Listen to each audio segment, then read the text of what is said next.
Hey everybody, we're Allison and Tyler with Fly My Kids, and today we're going to be chatting all about flying with a lap child. And boy, have we done it. We've done it many, many a times. Yes. Yeah, so, many of you may be thinking about taking your first flight with a child. Oh my goodness, does that feel overwhelming? Because I've totally been there. I'm a helicopter mom, honestly, and when we first thought about traveling with our son and going on his first flight when he was, 5-6 months old, around there maybe. I was so overwhelmed, and what does that look like? And so before we go into all of that, let's kind of back it up and talk about what is a lap child and what does it mean to fly with a lap child? Let's do it. So when I hear lap child, I think immediately anyone under the age of 2 who is flying for free or nearly for free. Yep. And they're sitting in your lap, so they're not taking up another seat. And that's why the airlines let you fly.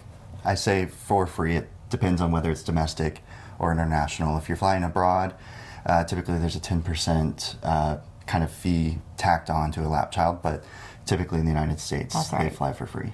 Yep. And something important to know about flying with a lap child, I'm looking at you, twin moms, or heaven forbid, triplet moms. I don't know, maybe don't fly. No, I'm just kidding. You could definitely still do it. But it's a 1 lap child per 1 adult. So just FYI, if you have kiddos that are the 2 under 2 mamas is really who I'm looking at. Just because you can, technically have, they're technically of age to be able to fly as lap children, you would need a second adult. It's a 1-to-1 ratio actually with lap kiddos. I've flown with my son by myself as a lap child. I think with 2 that would be nearly impossible to have 2 kids on your lap. Well, yeah, it's unsafe, impossible. You'd have to invite grandma, grandpa, or a really great aunt or uncle to come with you. Exactly. Yes. Something else to note about lap kiddos, especially if you're looking at maybe say a longer flight and if your kid is eating some solids, they don't receive any meal allowances, snacks, things like that. I've had some really nice stewardesses hand out some baby pouches before, but certainly don't count on those. I think that that's kind of a toss-up based on what airline you're flying, but just know that if you're flying with a lap child, they don't receive any of those benefits that normally they would receive with the seat. That also unfortunately goes for carry-on luggage. Again, I think sometimes people are really flexible with parents, but it's just one of those things you don't want to count on. But for example, the diaper bag is my big carry-on and personal item. They are sometimes flexible with breast milk cooler bags, smaller ones. I'm not talking a big Yeti cooler, but for smaller ones, sometimes they'll let those on and not count it. But again, I just make sure that that there is space in your diaper bag to be able to throw that cooler into if you are flying with milk or something like that. So I think I've read into the details before, and you're pretty much good to go with a third bag that's just for milk. Good to know. Breast milk, formula, that sort of thing. Yeah. And TSA is pretty cool about that. You just give them a heads up as you're going through security that I've got breast milk in this bag or formula for the baby. And sometimes they swab it and do a separate thing, but you don't have to be worried about the typical, you can only fly with so much shampoo or that sort of thing. Right. The liquids are exempt when it comes to baby milk. Exactly. So let's chat about, and Tyler, I feel like you have some great stories on this because we've made some of the mistakes and felt goofy showing up, not quite knowing what to do at our first flight with our son. But how does one go about flying with a lap child, from ticketing to getting to the airport, getting checked in, and making sure your child has a boarding pass and all those things? It's a good question. So, our first flight with a lap child was from Houston to Jacksonville, Florida. Oh, that's right, yes. And this was also COVID times. I want to say that was 2021. Okay. Yep. So that was a 2.5 hour flight, something like that, on Southwest from Houston Hobby to Jacksonville, Florida. I think the initial thing is obviously you're booking tickets for the adults, but if you're flying with a lap child, there's really nothing to do ahead of time when it comes to ticketing and buying your tickets. All of that happens actually when you check in at the airport, that's when you actually inform them that you will be flying with a lap child that day. That's right. Again, there's a caveat there. If we're talking about international trips, because there's an additional fee involved, typically you need to call the airlines ahead of time. But domestic travel, you show up to check in, whether you're using a kiosk or going to the check-in agent and let them know that you have a lap child with them, if you're checking bags, that sort of thing. But you also need to make sure that you bring their birth certificate or some Yes. sort of documentation with you to prove their age, because you know, some of us have big babies, and the last thing you want is to be there ready to take your flight and they say, sorry, they look like they're over 2, and Exactly. Fiasco. Exactly. So mamas just I say mamas because we know we're the ones likely keeping up with that birth certificate. And so, make sure. Copy of the birth certificate. Copy of the birth certificate is Yeah. totally okay. That's their form of identification. Obviously, it could be a passport. If you're traveling international, that'll suffice as well. But I always just print a couple copies and have them in the diaper bag. During travel, you never know when you might need that, honestly, especially if you're going somewhere abroad for identification purposes. So, yes, birth certificate is important. We were trying to figure out how to get them a ticket and things like that on a Southwest app prior Waste to of showing time. up. Don't do that. We got there a million hours early, which I'm glad we did because it did take some time, and we had someone help us that first day. But just know that all those kiosks are so user friendly. If you fly frequently, you know exactly what I'm talking about. You go in, put in your boarding number, and just like, when you go in and click to add your bags, it's add your lap child on that same screen normally. And I'll say that the lap child actually does get their own boarding pass. Yes. Which, if you're like us, we do most of our boarding passes on our phone, mobile check-in, that sort of thing. But they're actually going to print a physical boarding pass Yes. for your lap child that you need to keep up with. Learn from the School of Yes. Hard Knocks. You need to keep up with it through the whole airport in order to get on the plane with them. They're going to have their own physical ticket. Yes, that's exactly right. So it's really easy to do that day. If it's your first time and you're really nervous, certainly give yourself enough time. But we've always found that those agents at those check-in counters are so helpful and understanding. I feel like they can spot us from a mile away when we pull up with, I'm ashamed at how much luggage in our stroller and pack and plays and all the things. So we know that kiddos don't travel lightly, and certainly we don't. But that's a whole other piece of this too, is what to do with your gear when you get to the airport and what you want to bring. And certainly that can depend on what kind of trip you're going to take, right? So we could talk all day about what stroller you want to take or what you need based on how many kiddos. That's a decision. You have to look at your trip. Or what your destination looks like. Or what your too, destination right? looks like, for sure. So sometimes we bring strollers, sometimes we don't. Sometimes we bring car seats. Sometimes if we're traveling to a different part of the world, it's not really something Exactly. they know what to do with. Right, right. In another video, we'll cover that. But in terms of gear, you really have two options. So the first piece of great news is that normally, I would say most airlines, your car seat and strollers will check for free. Not your pack and play. Not pack and Bummer on that. So, you could always rent one or call your hotel or destination or have grandma have a pack and play. We love doing that. To take advantage of that. Yes, but so your stroller and your car seats typically check for free. And there's two options of where you could choose to check them, and that's really based on what you need. Yeah, and I'm actually going to add check for free, and they don't count towards, let's use Southwest as an example. If you get 2 check bags for Yep. free, the stroller or the car seat don't count towards those two. So Exactly. there's really like a third or a fourth. Yep, that's a great piece of clarification because we know that we need all of the checked baggage that we can get when we're traveling with our kids. So, yes, and you have two options of when you could do that. So, an example would be, you show up, maybe you have one of the strollers where you're using your actual physical infant car seat to click into a base, right? We normally do that when traveling. We now have 2 kids, but when our kiddo is still in the infant car seat, it's awesome to be able to do that because you got the car seat and stroller all in one. Amazing. So when we do that, we normally don't check our stroller at the gate because we use the stroller to get and maneuver through the airport. We don't check it at the check-in counter. Excuse me. Yes, thank you for clarifying that. At the gate. Yes, at the we don't airplane check door. it. Yes, thank you. We don't check it at the original check-in counter because we want to use the stroller throughout the You've got our hour, airport 2, 3 experience. hours that we live in Atlanta, Hartsfield-Jackson Airport. Right, you're getting My your goodness. steps in. We You're got getting your miles steps to in. go. We need that stroller to get Yes. us from the front door of the airport to the front door of the plane. Exactly. So we almost always do what's called gate checking, which so you've done your original check-in with your luggage, you've got your lap child boarding pass, you've gone through security, you've done the milk thing, you've made it to your gate.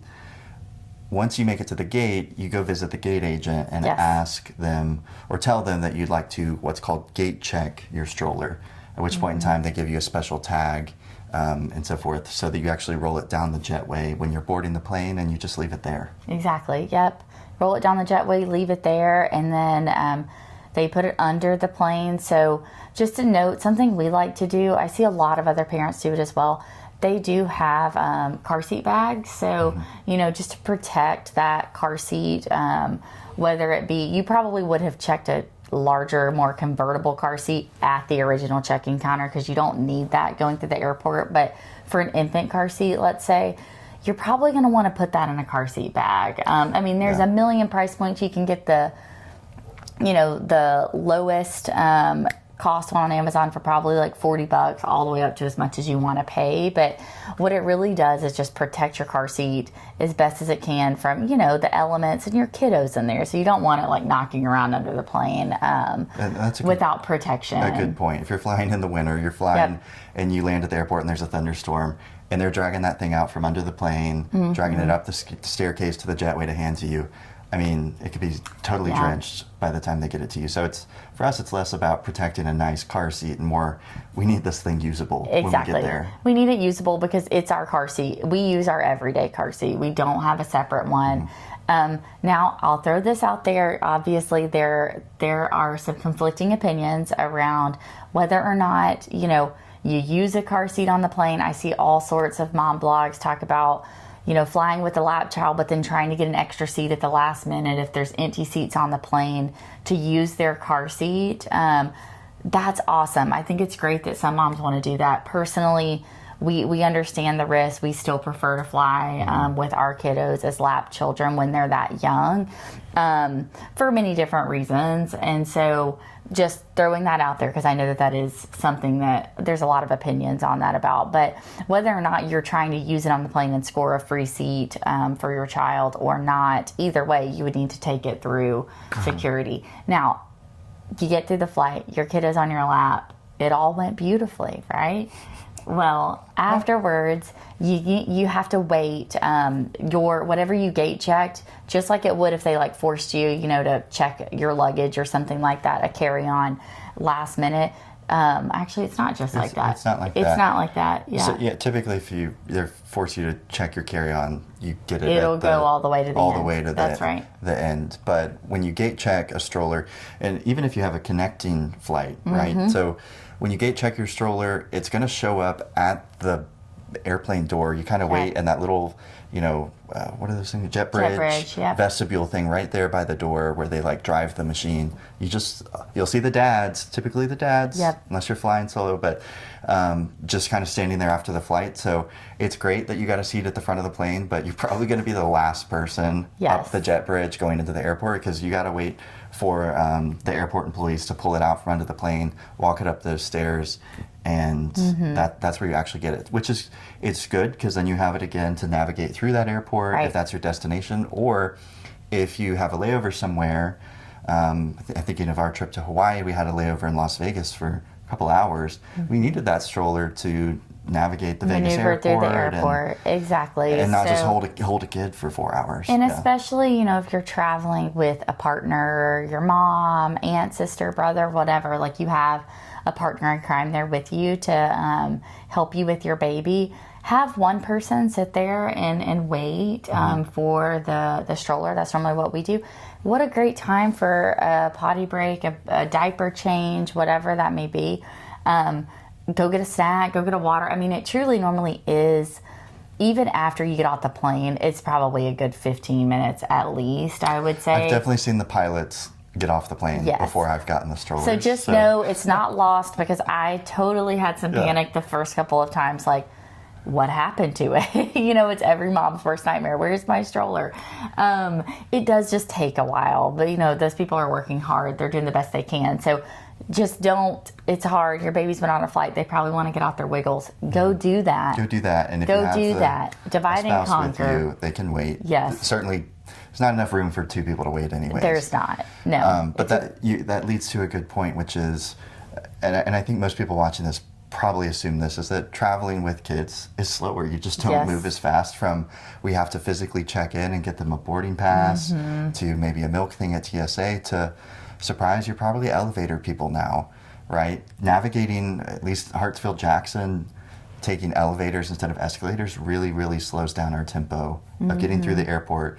And so when it comes to booking ground transportation at your destination or family members picking you up, just plan that things don't happen as quickly with kids. That's right. And I think that's what's intimidating to people is, oh my goodness, I have to make this flight time, or it's going to be such a long day for kids. But I promise they're so resilient. And I'm a naturally more anxious person, not incredibly adventurous, but somehow I've been able to take all of these adventures with my child. Now we have a second, and we have some adventures coming up with both of them. And a lot of that is just, practice makes perfect, and just know that most of the people around you are probably parents, if not their aunts and uncles or grandparents or, whatever that may be. And so just know that people are going to have grace with you. And so, yes, give yourself time so that you don't have to feel that frantic, because at least with my kid, I feel like he feeds off of my stress. And if I'm stressed and like rush, then he gets upset, and it's just this snowball for everybody. So, they're watching us, and just know that you got this. People are doing it every day. People are doing hard things, and you can take this flight, whether it's an hour or whether it's 17 hours. You really can. You really can do it. Now, that's a good segue actually into a 17-hour flight, which we've done with our 18-month-old. Tell them where we went. Tell them why. So we went to Singapore and India. Amazing trip to see your brother and our sister-in-law get married, and it was so special and wonderful. And we certainly had traveled some before. We'd taken our son to Paris, and that was an 8-hour direct flight. So, I mean, that's a pretty long flight as well. He flew as a lap child then at 11 months, and it had some challenges. And it did. And he was big is one of the things. And he was at that age, you mamas know, that have had, seen children go from baby to toddlerhood. He's like in that in between, like, I gotta move and I gotta go. At that time, I just called him Buster. He was a Buster. Exactly. Yeah. So Buster was chunky, and he could crawl but not walk, and he just needed to move, and he needed some of his own space. And so we did fly as a lap child because he was 11 months. He was kind of at this awkward age where, honestly, I don't know that he would have been ready for his own seat, just because he was a wiggle worm. I just say that for moms out there, please still fly with your child at that age. You're going to have a great time. You're going to make memories. Just know that you need some entertainment. And so, I packed lots of toys and things like that for him. It was challenging with an 11-month-old to eat with a child of that size in your arms on an overnight flight, or a long haul flight like that. You've got to put the tray down and things like that. There was a lot of passing off for a kid of that age. And so flash forward about 8 months after we took him to Paris, when we were planning this huge adventure to Singapore and India, we both looked at each other and we were like, okay, but he can't be a lap child. Yeah, even right? though he could fly for free. Right. We knew our sanity would not survive. And a couple of reasons. A, size. He's big. And I think most 18-month-olds, just picture them in your lap for 17 hours. And it wasn't just one 17-hour flight. It was to California, to Singapore, to 6 hours to India, and then several domestic flights in Delhi, India. and then Delhi to DC. Right. I mean, I think we had about 8 or 9 flights over the course of that 2-week trip, give or take. And so we knew that for those long flights, like, we were going to need to be able to get rest as well. And when you're holding a child of that size, at least for me, I find it very hard for me to sleep or get any sort of rest. It was harder for him to get rest. So we really kind of almost had a heart-to-heart before that trip saying, okay, yes, he falls under the under 2, but does that really make sense based on the length of the flight? I think if it had been like a 2-hour flight, I would have held him. The number, well, yeah. Yeah. To me, if there's a meal service involved, because it's that long of a flight, that's when That's a great especially point. if they're over 12 months old. That's when I'm starting to think. Yes. Even though they will let me do this, I'm not sure that it's in our best. Unless you're flying first class and you've got all the room in the world. Right. We're talking That's economy, probably a different Fly My Kids segment. probably you know? different. Yeah, exactly. But if you're flying economy, and I just want you to think about how little, I'm 6'3". If you think about how little room there already is, Right. and you pull that tray table down, and you're trying to eat, and you've got your elbows, and I mean, your child's not just sitting there like this. it's, you know, and they're there's someone, grabbing. some other random person next to you. Yes. That's when I think even if they could fly for free, maybe it's time to get them their own seat. Yes, and you can do that. I will say it's a labor of love in a way to get your child a seat when they're under 2. And let's talk about why. It's because when you're flying abroad, Yes. the default assumption when you're adding a lap child or you're booking a flight for a child that's under 2 years of age, they just assume that you're going to do it as a lap child. Right. And so you actually do have to call the airline. You do. And let them know that, yes, your computer system's saying that they're a lap child, but actually I want to book them their own seat. Right. And so essentially, you know, what he's saying is that when you're getting on Delta or Lufthansa or whatever, and you type in Air India, Singapore. John Smith, who's 18 months, you know, you put in their passport number, you put in their birthday, it will kick you out. It's not going to allow you to purchase a seat on their website, or at least that's what we found. So you do have to call.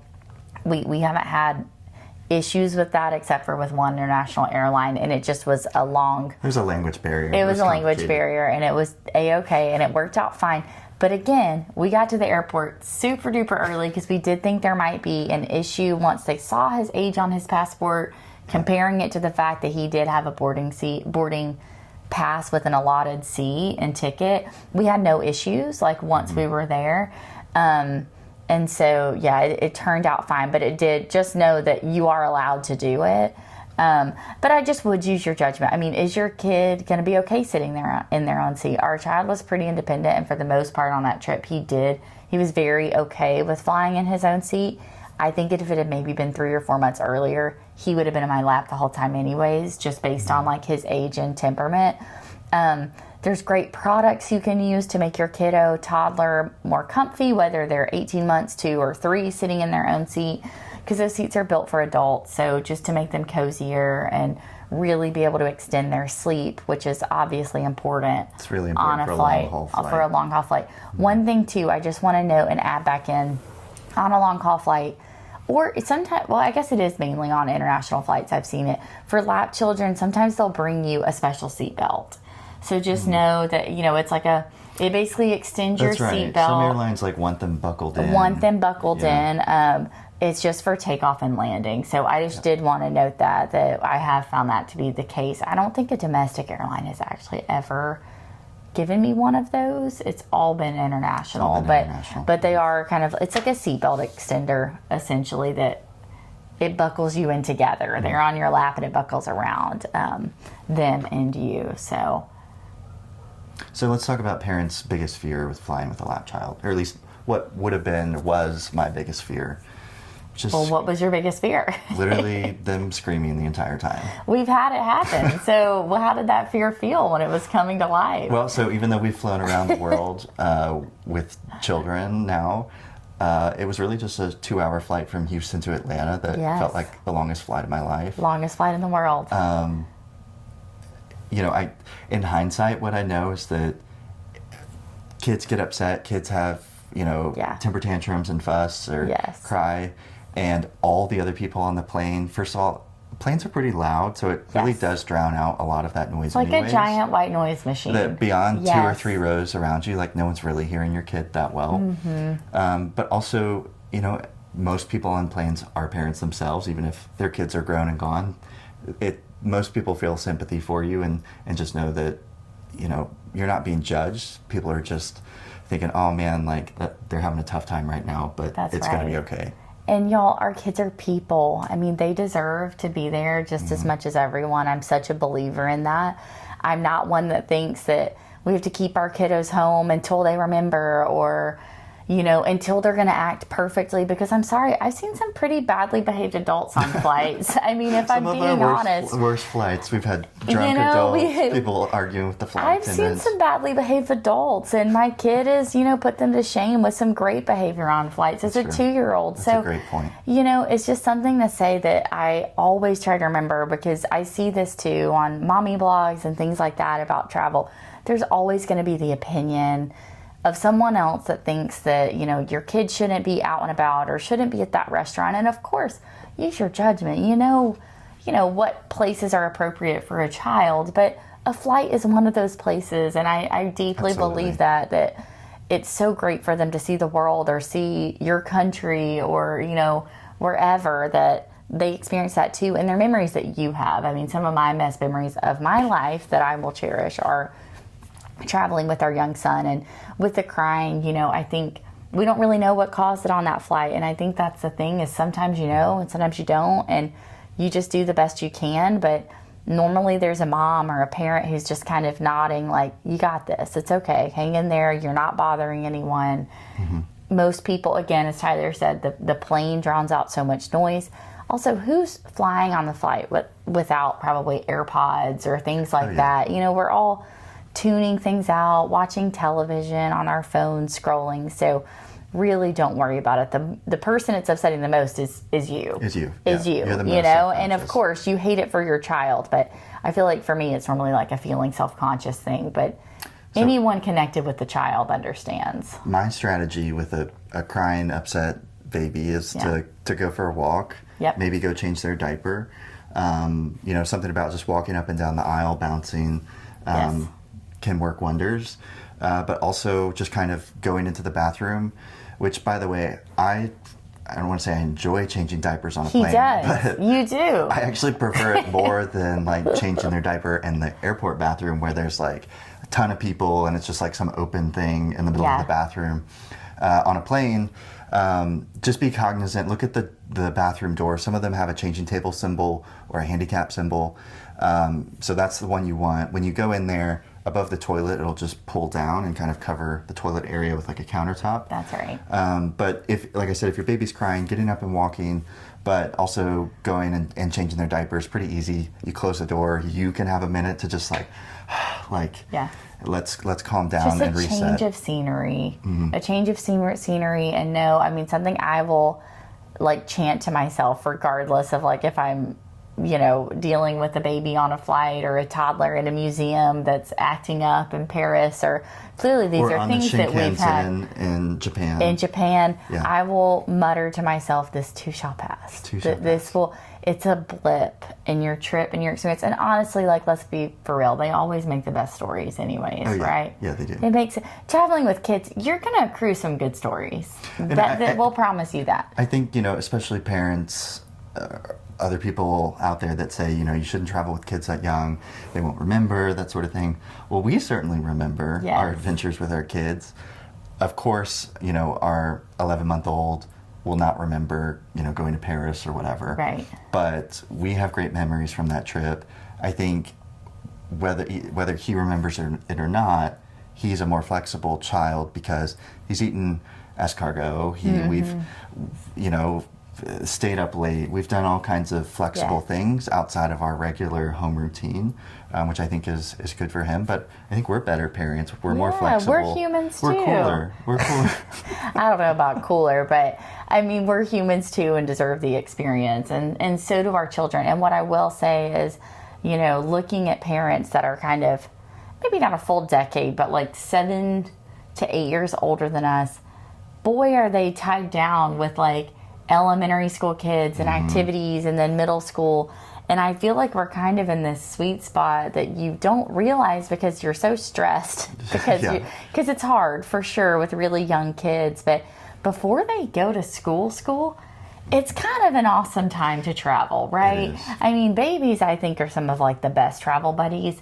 Toddlers, I get that, we're hard on toddlers, and look, I get it. I have one. So it can be tough to travel, but on the flip side, it's tough at home. And what's beautiful about traveling with young kids like that is you're not is locked into like the school schedule and needing to go during the summer, we personally like to take a lot of trips during like more off-season travel to destinations because of the deals. It's so much cheaper to go. It's not as crowded. Sometimes the weather's, a little cooler or cooler. I think your point is we're not stuck with spring break, everyone goes here. Exactly. Or you've got Christmas break, or you've got summer vacation. We've been taking longer trips over Thanksgiving, or whatever the case may be. We're not as tied down to just school schedules, sports schedules. Yes. So just a pro of traveling with young children. I will add to what you said. I was talking to a friend of mine the other day who's a new parent, and we're talking about just the grind of getting through the weekend, honestly, at your house. And I said, honestly, I think walking around Tokyo with a 2-year-old is easier than some Saturday mornings in our drop living room. me there in Tokyo with my 2-year-old any day, and I'm thriving. But put me in my basement playroom, and I'm probably pulling my hair out. But that's just me. I don't know. So who knows? But y'all, it's worth it. Fly with that lap child or by a seat, depending on the age and how much you want your kid like throwing your food around. But either way, fly with your lap child and your baby. I promise it will be such a rewarding experience. Yeah. Cool. Yeah. I think we're done. I think that's it.